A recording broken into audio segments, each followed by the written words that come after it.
In relation to this particular event this evening, what we would like to achieve is the expression of broad opinions and views on the way forward for Wales Estate.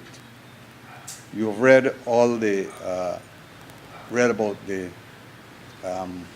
government's position about closure, and since then there have been a series of interventions in the press and elsewhere, and differing views have been expressed in relation to the way forward.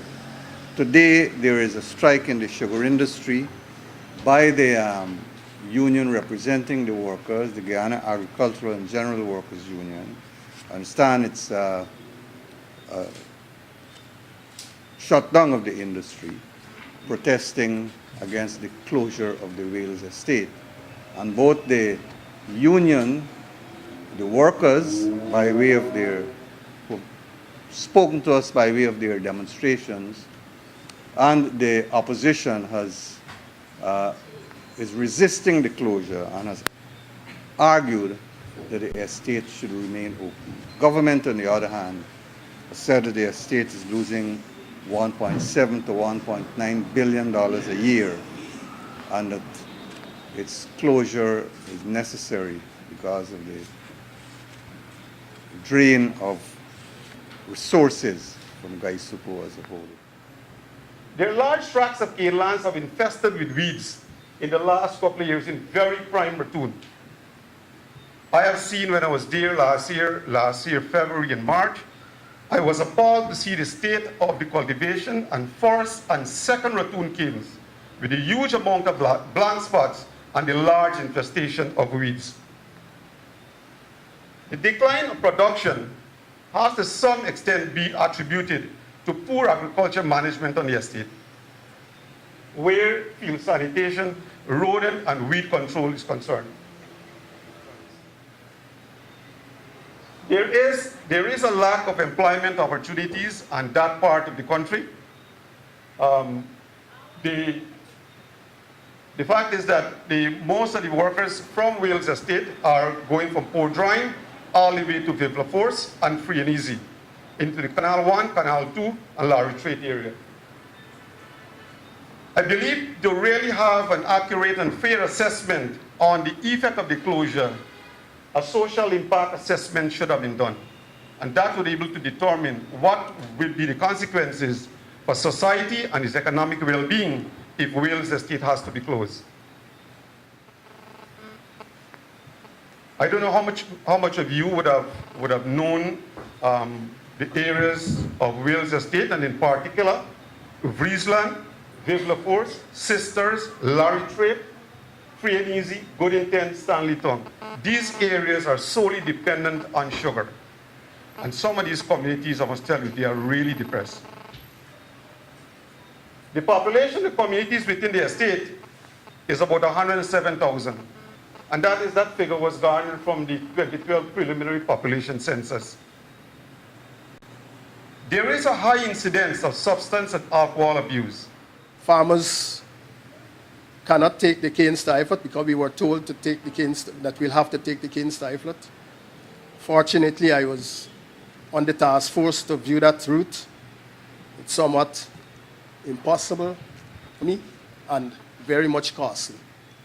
I'm not deviating, but for that exercise, to my estimate, it would cost over $600 million to put in the infrastructures and so to take canes from Wales to Iflot. However, coming back to the point of the letter to the president, I explained that I put forward a proposal that farmers could take over the estate, the farm, the location, the farmlands, and the government hold the factory, or Gaisuku hold the factory until 2018. A board can be set up between the farmers and Gaisuku on that location only, that we could manage and have a transition period of taking over the lands completely after the second crop would have been harvested come the second half of 2016. To date, that letter was sent there to the On the 20th to date, I haven't got a response. Me personally feel that if closure has to take place at Wales, I will glad let somebody come up with some solution. But these are the facts. I'm going to be finished here. These are the facts. It's there to check. You can check it. If somebody comes, if we were to go, this is not the way to do it. We want a transition. Must be smooth, because I can't go to the bank and tell the bank, watch, put me on hold for a month. I'm pleading. Give us a try. Put it on for 2 years. We challenge people.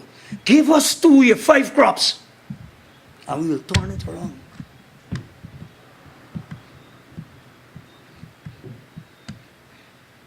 That is the future of those estates. The reality is this: not a single one of the estates is making a profit. So any issue of diverting funds from any one of them to another is clearly mistaken. Now, and let me read what the Commission of Inquiry said, paragraph 5.9, paragraph 514, volume 1. Skeldon was responsible for the decline in Gaisuko's financial position, leading to its present state of insolvency. And paragraph 5.9 said, concluded that estates from Iflock to Albion suffered as a consequence. So it's not that Wales is bleeding. Gaisuko is the other way. And it's dishonest, that statement. Now, if you set out to achieve a closure of a business, you as management run it down, and then you use that rundown situation to say it should be closed, it's not profitable. And that's exactly what has happened now to Wales. They've run it into the ground. So, in terms of a way forward that I see, it appears that Gaisuko is tired of Wales. Gaisuko doesn't want to be, shackled with Wales any longer for whatever reasons. I think that this is an opportunity for the people of Guyana to rally up and say, we want Wales. We want to form a public company and take over Wales. I'm suggesting, for example, if you have 1 million shares at $5,000 a share, that's $5 billion. Mr. Ram, is that maths correct? Thank you. Yes. Yeah. That gives us a good start. And we must have as the main shareholders our cane farmers and our workers unions. I think so. I'm suggesting we form Wales Sugar Estates Inc. There are a lot of money, as we know, liquidity in the system, banks, pension funds who can contribute. There are investors who can bring equipment to the table and take equity in the company. I'm proposing that government leases the entire estate, including the factory and the lands, for $1 a year for 25 years, renewable for 25 years. Mr. Khan told you that we has produced up to 30,000 tons in the period 2002-2004. Why did it produce only 9,000 odd tons last year? Somebody needs to be brought a book for that. That should not be a reason for a closing Wales.